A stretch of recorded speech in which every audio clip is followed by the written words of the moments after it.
हशर दिहाड़े जदों अमलां तोलना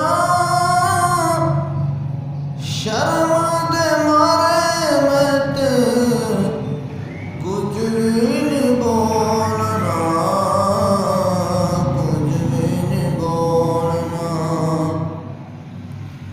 हशर दिहाड़े